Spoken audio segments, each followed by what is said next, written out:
Kumusta sa lahat? Ngayon ay tatalakayin natin ang kwento ni Maud Allan, isang talentadong musikero at mananayaw na nagdusa ng kahihiyan at kasiraan ng danggal dahil iniuugnay siya sa kanyang kapatid na mamamatay tao. Bago natin talakayin ang kanyang mga krimen at kung paano nito muntik masira ang buhay ni Maud, balikan muna natin ang simula. Si Maud Allan ay ipinanganak bilang Eula Maud Allan Durant sa lungsod ng Toronto sa Canada noong ika-27 ng Agosto, 1873. Ang kanyang mga magulang ay sina William Allan Durant at Isabella Durant. Si Maud ay may nakatatandang kapatid na si Theodore, ipinanganak noong 1871 na magkakaroon ng malaking papel sa mga unang taon ng kanyang pagiging adulto. Bilang bata, lumitaw si Maud bilang isang talentadong musikero kahit bago pa siya magbinata, natutong tumugtog ng piano mula kay B.B. Lichtenstein sa Toronto. Noong 1884 nang siya ay 11 taong gulang, tuluyang iniwan ng ama ni Maud ang British Canada upang magtungo sa California. Sa Estados Unidos, isang umuunlad na estado dahil sa gold rush noong 1850s at oil rush na sumunod mula 1870s pataas. Noong 1887 matapos makapagpatayo ng bahay at makahanap ng trabaho sa San Francisco, ipinatawag ni William Durant ang kanyang pamilya kaya umalis sina Maud, ang kanyang ina at kapatid mula Canada papuntang US. Sa California, nag-aral at tumugtog ng piano si Maud. Naging mahusay siya rito, tumutugtog para sa ilan sa mga kilalang pamilya sa San Francisco, kabilang si Adolf Sutro, isang German-American na pilantropo na naging alkalde ng lungsod noong kalagitnaan ng 1870. Maaring siya rin ang lolo ni Maud dahil inampon ng kanyang ina na si Isabella at tila nagkapera ang pamilya nang hindi may paliwanag ang pinagmulan nito noong 1870 sa matapos makipag-ugnayan kay Sutro. Noong panahong iyon, kinikilala na ng mga guro ni Maud ang kanyang talento sa musika.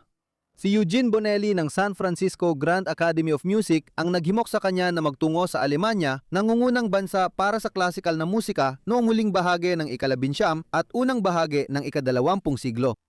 Ginawa niya ito, umalis siya patungong Europa noong unang bahagi ng 1875 nang siya ay 22 taong gulang. Ang plano ay susunod sa kanya doon ang kanyang ina at kapatid kapag natapos na ni Theodore na nagsasanay upang maging doktor ang kanyang pag-aaral sa medisina. Isang trahedya ang tumama sa pamilya nila ilang linggo matapos umalis si Maud papuntang Europa. Noong ika-14 ng Abril 1875, inaresto ang kapatid ni Maud na si Theodore dahil sa dalawang karumal-dumal na krimen na naganap sa Emmanuel Baptist Church sa San Francisco. Siya ang pangunahing pinaghihinalaan sa pagpatay kina Blanche Lamont at Minnie Williams, dalawang kabataang babae na miyembro ng kongregasyon ng simbahan. Iginiit niyang inosente siya sa sumunod na paglilitis noong Setyembre 1875 ngunit napatunayang nagkasala ng first-degree murder at hinatulan ng kamatayan. Binitay siya sa San Quentin Prison noong Enero 1878. Dahil naninirahan pa si Maud sa Berlin, hindi siya nagkaroon ng pagkakataon na magpaalam sa kanyang kapatid sa huling pagkakataon. Lagi niyang ipinaglalaban ang pagiging inosente ng kapatid at sinisisi ang sarili, naniniwalang ibasa na ang nangyari kung hindi siya umalis. Tulad ng inaasahan, matagal niyang naramdaman ang sakit ng pagkawala ng kapatid. Uy, mabilis ang paalala lang, kung gusto mong malaman ang buhay ni Theodore Durant pagkatapos ng video na ito, siguraduhin panuorin mo ang video ng briefcase. Magandang video na iyon, nasa description ang link. Hindi pinanghinaan ng loob si Maud sa kahihiyang dulot ng krimen, paglilitis at pagkakahatol ng kapatid niya. Sa halip, tila lalo pa siyang naging determinado na magtagumpay at ngayon ay pursigido siyang maging isang kilalang pianista. Mukhang nagbubunga na ang kanyang pagsusumikap dahil nung tag-init ng 1900 at isa sa wakas ay natanggap siya sa paaralan ng kilalang Italianong pianista na si Ferruccio Busoni na matatagpuan sa Weimar. Nagsimula na rin siyang gumamit ng pangalang Maud Allan marahil dahil nag-aalala siyang maiuugnay pa rin siya sa kanyang kapatid at sa mga pagpatay kung gagamitin ang apelyidong Durant. Sa Weimar, magbabago ang mga bagay para kay Maud sa mga parang hindi niya inaasahan. Napapaligiran na mahuhusay na musikero, tila naapektuhan siya na mapagtanto kung gaano kataas ang antas ng husay na kailangan niyang maabot bilang pianistang Europeo. Pero may ibang ideya si Busoni. Pagdating ni Maud sa Weimar, agad siyang lumahok sa isang pagtatanghal ng sayaw sa akademya, kaya pinayuhan siya ni Busoni na talikuran ang ambisyong maging pianista at mag-focus sa pagsasayaw. Ipinakilala niya si Maud kay Marcel Remy na naging kanyang ahente at manager. Sa bagong direksyon at payo ni Remy, mabilis nagbago si Maud para mapakinabangan ng kanyang itsura at talento sa musika.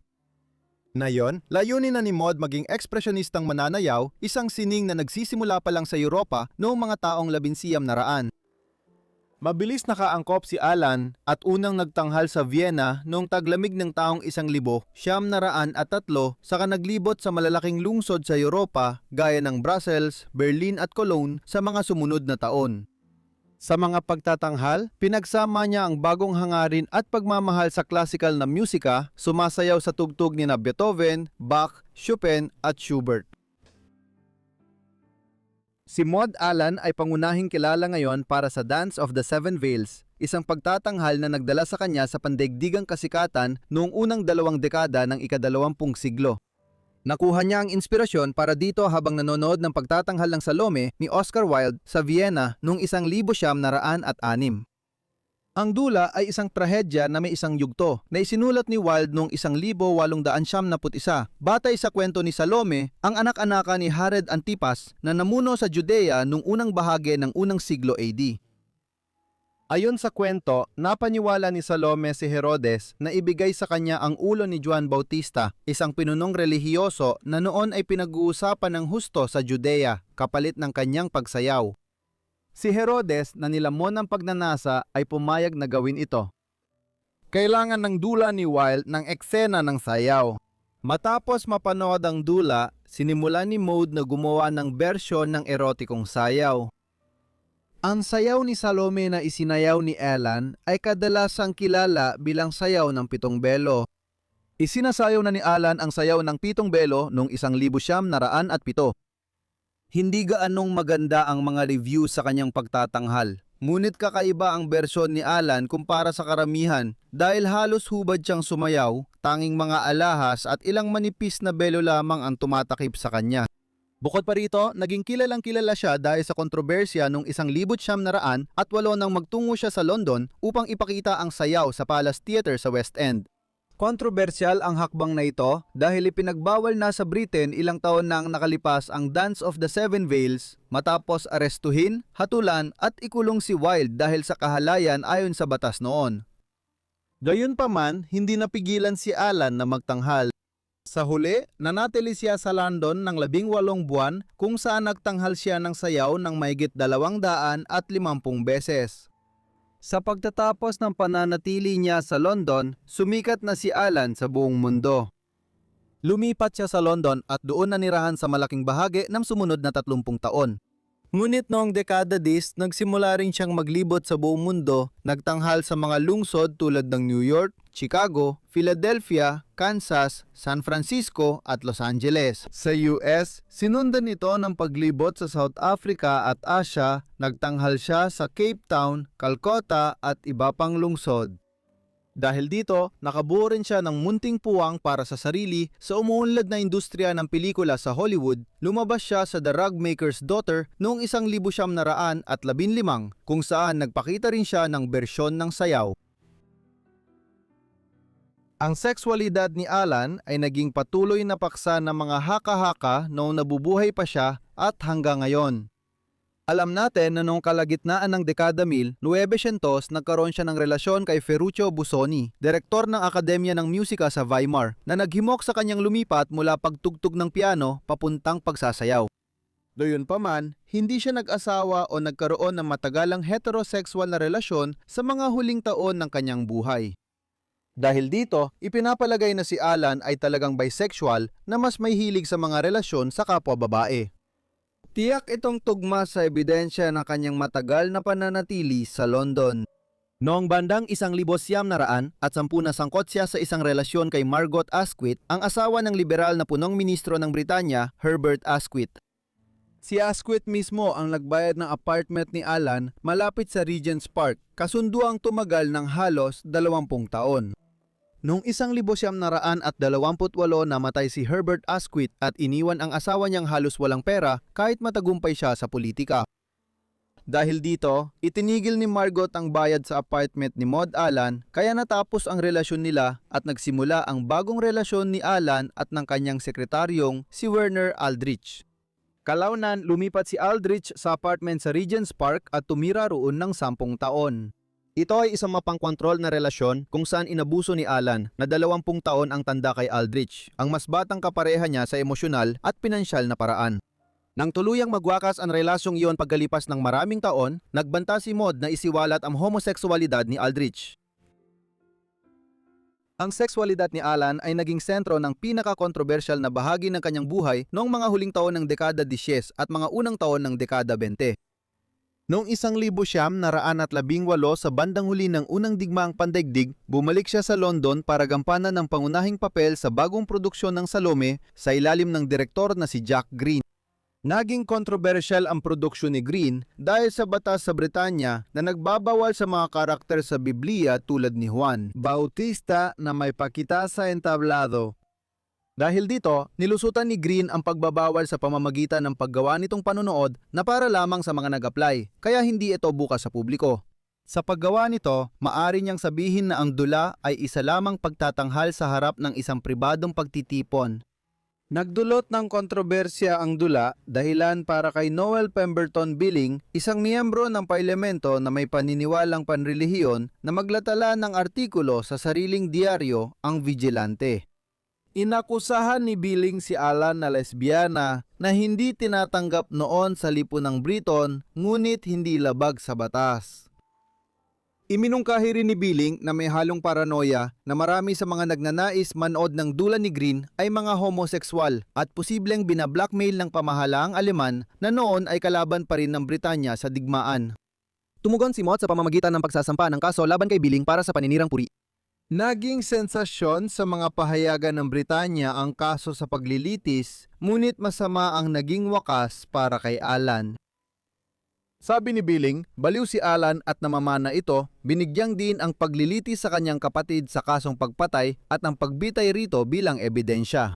Gayun din, halos hindi pinansin ng hukom ang kaso at sa halip ay tumutok sa katotohanang ang dula ni Wilde na epektibong ipinagbawal sa London ay itinatanghal pa rin sa lungsod. Sa huli, natalo si Maud sa kanyang kaso at nagdulot ito ng napakasamang publisidad para sa kanya. Malaki ang naging epekto nito sa kanyang karera sa Britanya at iba pang bansa at hindi rin ito napapanahon dahil sa labis niyang paggastos at kakaunti lang ang naipon matapos sa mga taon ng pagtatrabaho.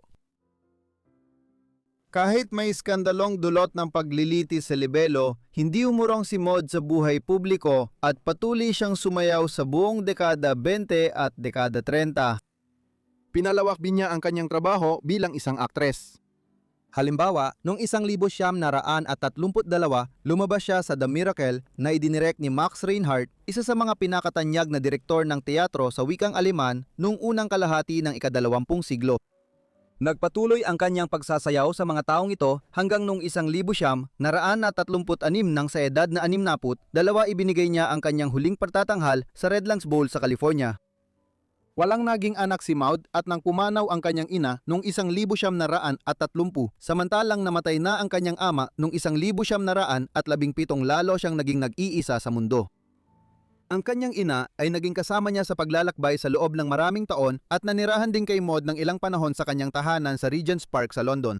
Dahil dito, labis na dinamdam ni Maud ang pagkamatay ng kanyang ina. Nagpatuloy siyang manirahan sa London hanggang sa dekada 1900 at 40 nang masubok siya muli matapos mabomba ang kanyang tahanan sa German Blitz noong ikalawang digmaang pandaigdig. Lalong naghihirap, umalis si Maud papuntang Estados Unidos noong 1943 at nanirahan sa California. Doon, namuhay siya sa tulong ng mga kaibigan dahil kahit minsan kumikita siya ng 500 pounds bawat linggo noong kasikatan niya, si Allan ay hikahos na pagsapit ng dekada 1940. Sandaling ng trabaho siya sa McDonnell Aircraft Corporation sa opisina nila sa Santa Monica. Nang pumanaw siya sa Los Angeles noong 1956 sa edad na 83 sa isang nursing home, siya ay halos isang pulubi na. Ngunit ang alaala ng kanyang panahon bilang pangunahing bida ng sayaw ng Pitong Belo ay nananatili hanggang ngayon. Maraming salamat sa inyong lahat sa panonood ng video na ito tungkol kay Maud Allan. Sana ay naging interesante ito para sa inyo.